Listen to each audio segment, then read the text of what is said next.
नमस्कार दोस्तों, विद्यार्थी ट्यूटोरियल्स में आपका स्वागत है। आज हम जो पढ़ने जा रहे हैं वो क्लास 9 का चैप्टर नंबर 5 का पार्ट 2 है। कल अपन ने क्या देखा था, याद है? कल अपन ने जब चैप्टर पढ़ा था तब अपन ने देखा था, इसके इंट्रो देखा था। इंट्रो में अपन ने देखा था कि जो सेल है उसकी डिस्कवरी किसने की और कहाँ की, जिसमें अपन ने देखा डेड सेल्स की रॉबर्ट ने की। फिर अपन ने देखा लिविंग सेल में किसने की। फिर अपन ने देखा उसकी शेप एंड साइज़ के बेसिस पर उसकी फंक्शंस यानी काम क्या होते हैं आकृति और आकार के आधार पर अपने अलग अलग तरीके देखे। आपने ये भी देखा है कि जो कोशिका यानी सेल है वो फंडामेंटल यूनिट है किसी भी लिविंग के लिए। ठीक है, आज अपन देखेंगे एक सेल के स्ट्रक्चर के बारे में। देखो, अगर बात करूँ मैं एक सेल की, तो एक सेल जो है वो दो तरह की हो सकती है। जो जितने भी लिविंग बीन है उसको मेजरली अपन दो कैटेगरीज में बांट सकते हैं। एक होते हैं प्लांट सेल, दूसरे होते हैं एनिमल सेल। ठीक है, प्लांट सेल और एनिमल सेल, तो दो कैटेगरीज हो गई। तो अपन दोनों की बात करेंगे कि किसी भी सेल, चाहे वो प्लांट हो या एनिमल, उसके अंदर क्या क्या इसका स्ट्रक्चर हो सकता है। तो इसके लिए मैं बात करूँ कि अगर आप सपोज करें कि एक गुब्बारा है, एक बलून है जिसको आपने भर दिया किसी भी लिक्विड से आपने उसको भर दिया। सपोज करो आपने उसे वाटर से या पानी से भर दिया है ना, और उसके बीच में एक टेनिस की बॉल डाल दी, और जो कि उसके सेंटर में ही रहती है ना, उसके सेंटर में रह रही है, और साथ में आपने डाल दिया अंदर कुछ टॉफियों के पैकेट उसमें डाल दिया ना, तो उसको मैंने आपने बंद कर दिया। तो जो आपको दिख रहा है उसको आप एक बार के लिए सेल का मॉडल मान सकते हो। कैसे? सबसे पहले बात करूँ मैं सेल उसके गुब्बारे की आउटर जो लेयर है जो कि उस लिक्विड को बाहर आने से रोक रही है, तो वो जो लेयर है वो क्या है, वो एक सेल के अंदर कहलाती है सेल मेम्ब्रेन। अंदर की साइड जो लिक्विड है, वो जो लिक्विड है उसको बोलेंगे साइटोप्लाज्म, और जो टॉफियाँ हैं जिसको अपन बोलेंगे उसके कुछ पार्ट्स हैं सेल के, तो उसको बोलेंगे सेल ऑर्गेनल्स, और जो सेंटर में आ रहा है उसको अपन बोलेंगे न्यूक्लियस।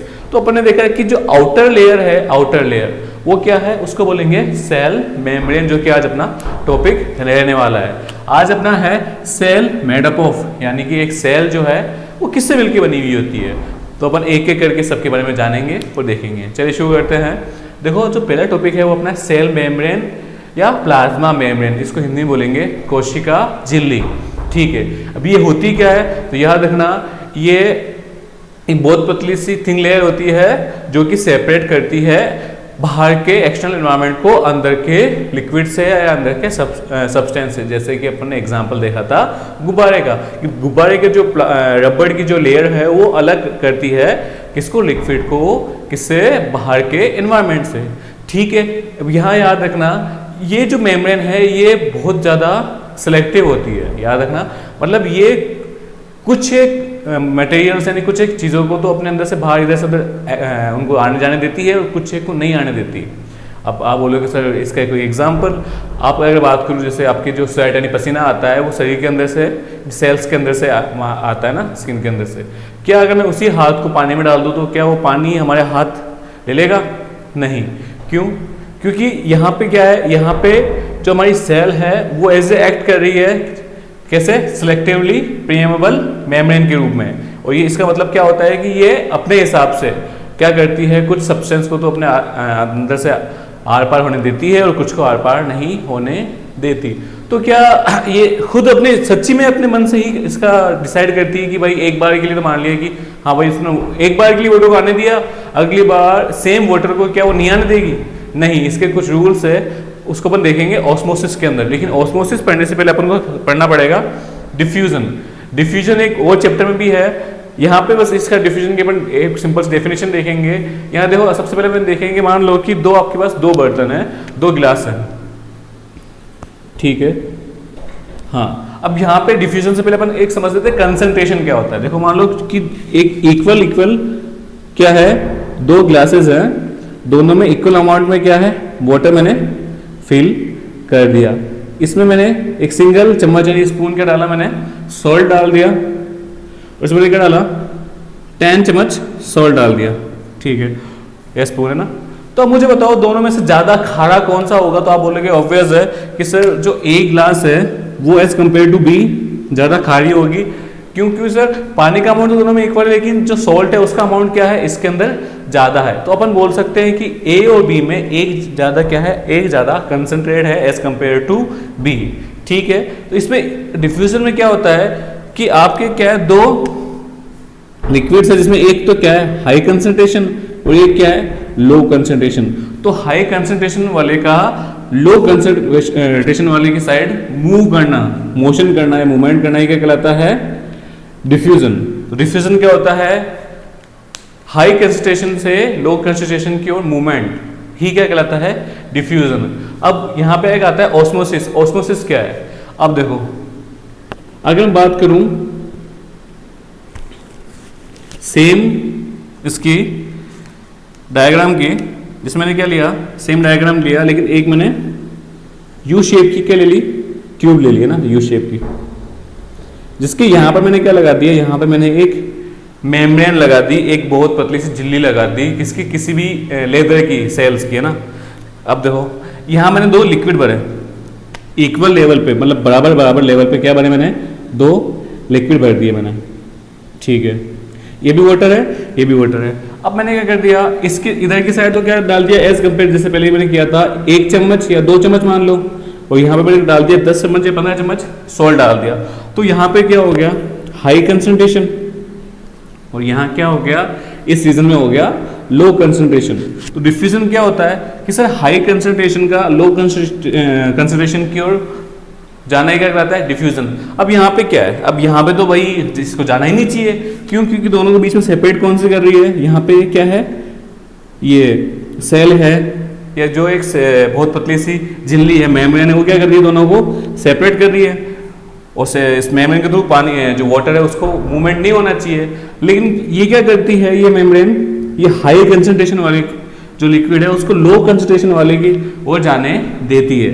इसका मतलब जो सॉल्यूशन है उसका जो डायरेक्शन है जाने की कैसे होने लग जाएगी, ये आफ्टर सम टाइम आपको पता चलेगा कि इधर का जो लेवल है जो दोनों स्टार्टिंग में दोनों लेवल इक्वल थे, आफ्टर सम टाइम इसका लेवल क्या हो जाएगा कम और इसका लेवल क्या हो जाएगा बढ़ जाएगा, क्योंकि यहां से लिक्विड कहां चला गया यहाँ पे।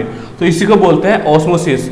अब देखा जाए कि डिफ्यूजन और ऑस्मोसिस में डिफरेंस क्या है कि डिफ्यूजन में तो क्या होता है सिंपली हाई कंसंट्रेशन से लो कंसंट्रेशन की ओर मोशन होना है मूवमेंट होना।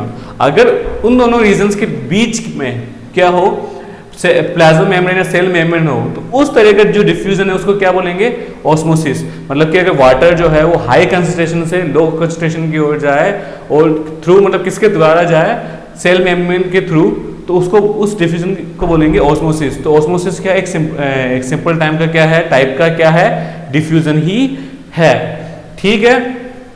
इसके बाद अपन जो है देखिए इस सेल में देखिए इस सेल जो मैंने आपको बताया था उसको थोड़ा समझाता हूं मैं। तो ये क्या है आउटर जो लेयर है ये तो क्या है सेल मेम्ब्रेन, ये अंदर जो लिक्विड भरा हुआ है ये क्या है साइटोप्लाज्म, और ये जो है बीच में जो बोल ने आपको बताया था वो क्या है यहाँ पे न्यूक्लियस, और ये जो आपको दिख रहे हैं structures mitochondria golgi apparatus and other, इन सबको बोलेंगे हम सेल ऑर्गेनल। अब अपन देखेंगे यहाँ पर ये आज का जो लास्ट टॉपिक है सेल मेम्ब्रेन का, वो अपन देखेंगे कि ऑस्मोसिस के बेसिस पे हम सॉल्यूशन को कितनी कैटेगरीज में बांट सकते हैं। ऑस्मोसिस के बेसिस पे हमने 3 कैटेगरीज में सॉल्यूशन को बांटा। वो 3 कैटेगरीज कौन कौन सी थी, एक है आपका हाइपोटोनिक आइसोटोनिक और हाइपोटोनिक आइसोटोनिक और हाइपरटोनिक। इन तीनों की मैं हिंदी की बात करूं हिंदी में इन तीनों को बोलेंगे अल्प परासरण समपरासारी और अति परासरण दाबी, ये इन तीनों के नाम है। अब इसमें होता है क्या, देखो मान लो आपने एक सिंपल सा क्या लिया यूटेंसिल एक बर्तन ले लिया, एक टेस्ट ट्यूब ले ली, जिसके अंदर आपने क्या डाला एक सिंगल सेल डाल दी, चाहे वो प्लांट हो या एनिमल कुछ भी हो सकती है। अब इसमें क्या है जो सॉल्यूशन है इस सॉल्यूशन का क्या है कंसंट्रेशन जो है वो हाई है एज कंपेयर टू अंदर वाले के लो है। तो अपन जानते हैं डिफ्यूजन में क्या होता है हाई टू लो, यानी कि जो अपने ऑस्मोसिस इसमें क्या होता है हाई टू लो। तो इसमें क्या होगा धीरे धीरे जो सॉल्यूशन है वो किसको में जाने लगेगा उस सेल के में जाने लगेगा अंदर के साथ जाने लगेगा, और इस तरह का जो सॉल्यूशन है उसको बोलते हैं अपन हाइपोटोनिक सॉल्यूशन, ठीक है। इसमें जो सेल है वो क्या लग जाएगी थोड़ी फूलने लग जाएगी। सेकंड है आइसोटोनिक सॉल्यूशन, मतलब इसमें क्या है जो सॉल्यूशन है उसका जो कंसंट्रेशन है और जो सेल है उसको दोनों की जो कंसंट्रेशन है वो क्या रहती है वो रहती है आपके इक्वल रहती है।